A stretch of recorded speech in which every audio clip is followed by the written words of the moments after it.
let's get into, though, the two biggest issues with the Jets. And that was yesterday. Big game. I thought the Jets were already dead. We already had a Jet funeral on the show. Jets, if they want to have a little bit more hope for the rest of the season, you got to beat the Dolphins. It's an outside chance, but it would give you a little bit of hope if they would have beat the Dolphins yesterday. Would have been fool's gold, but still it's some hope. Gives you a reason to watch this team for another week. So biggest game of the season. It's a desperation game, a must-win game. And the Jets come out on defense. No Sheldon Richardson. No Muhammad Wilkerson. And you don't see them. And the reason that was because a source with knowledge of the situation told NJ.com defensive end Sheldon Richardson and Muhammad Wilkerson are regularly late or miss team meetings. The source added happens all the time and definitely more often than other players on the team. So that's why they weren't playing. It was a disciplinary reason. Except when Todd Bowles spoke after the game, he would not comment on that.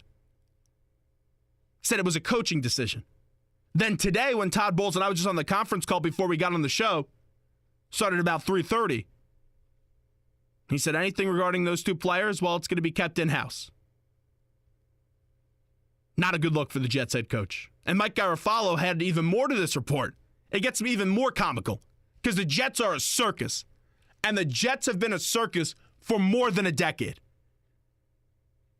Mike Garafolo said that those two players missed a walkthrough before the Ravens game and defensive meeting. And at that defensive meeting, Muhammad Wilkerson was supposed to walk in. Guess what they were supposed to have? A birthday cake to celebrate his birthday. And he was a no-show. Muhammad Wilkerson is mailing it in. Muhammad Wilkerson got paid 5 years, $86 million, and now has 2.5 sacks this year. He is mailing it in. And for someone that is supposed to be a leader on that defense, how about you do your job when you make $86 million over the next 5 years and you show up and you're on time? How about you do that? Because if you're missing a walkthrough before the Ravens game and a defensive team meeting where the team was being nice to you and they're going to give you a birthday cake and it's going to be a jovial scene, how about you just do your job and simply show up, Muhammad Wilkerson? Because to me, it appears that you're mailing it in. You got your money? Okay, I don't got to do anything else. Let me just get out of these next 5 years healthy. Well, if that's the case, how about you just retire? Get away. Leave. A player of that caliber that has all the God-given talent in the world, you need to show up. And you can't be missing meetings on a regularity. It just can't happen.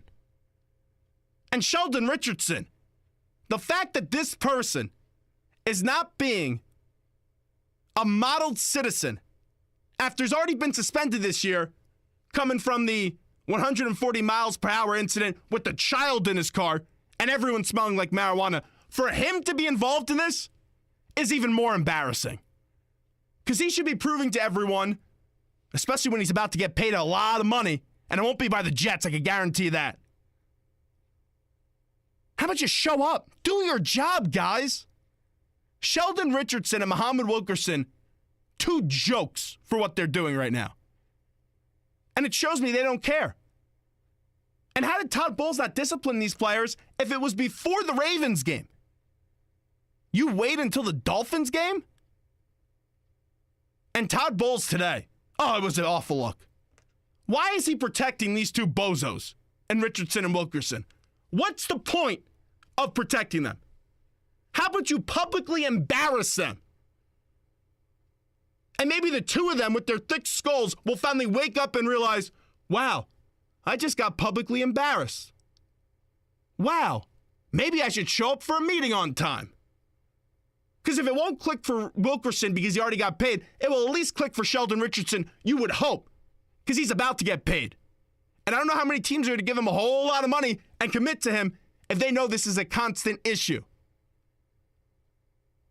For some reason, and Todd Bowles is going down.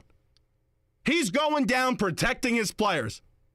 And it starts with the two big dopes in Richardson and Wilkerson who can't come to team meetings and that are habitually late. Well, let me tell you something. The Jets are habitually embarrassing. They're a punchline for a joke in the National Football League. They are lucky the Browns exist. Because if not, they would be the biggest laughingstock in the National Football League. You know, I take that back. At least the Browns have no talent. The Jets have talent. And their talent elects not to come to meetings. Their talent elects to mail it in after getting paid. So another thing that annoys me with Todd Bowles, because I don't know if he's going to last after this year. Usually I give a coach 3 years. It looks this bad. This is really bad. If they only get 1 or 2 more wins for the rest of the year, he may be fired at the end of the season.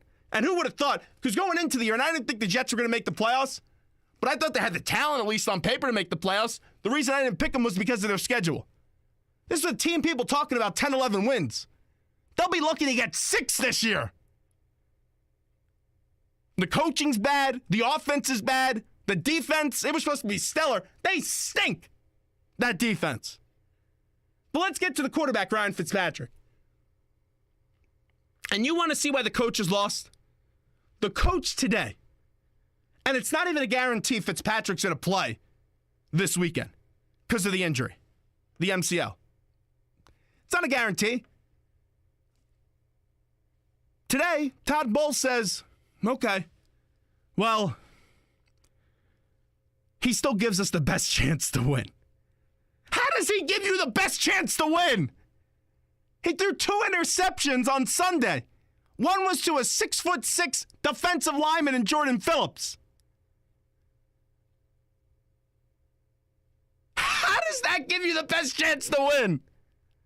Another one was 3rd down and 8. You're down 4. And he threw the ball just up into the air in no man's land.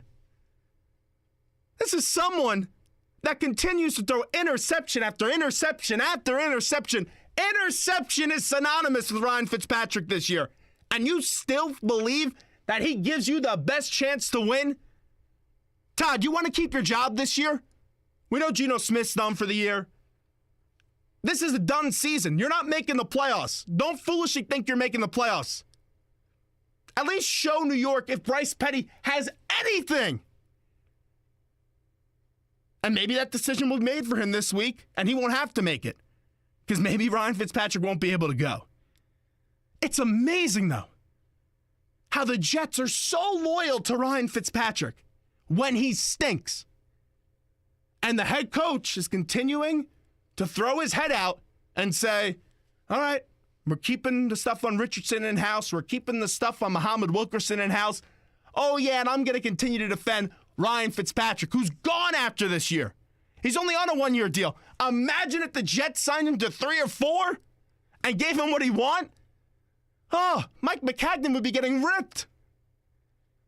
Move on from Ryan Fitzpatrick. He stinks. And feel free to publicly embarrass Sheldon Richardson and Muhammad Wilkerson. Because Wilkerson, by not showing up to team meetings, is spitting in the face of the organization that just paid him $86 million for 5 years. And Sheldon Richardson embarrasses them off the field once, and now he's not showing up for team meetings? Look at your rival, the Patriots in the AFC East. If that happened in New England, those 2 clowns would be gone. Accountability. The Jets need to hold their players accountable. And until they start doing that, they will be a laughing stock in the National Football League. 609-919-9200 is the number on the Zach Gelb Show. We'll take another break. When we get back from the NFL Network, Kim Jones will join us.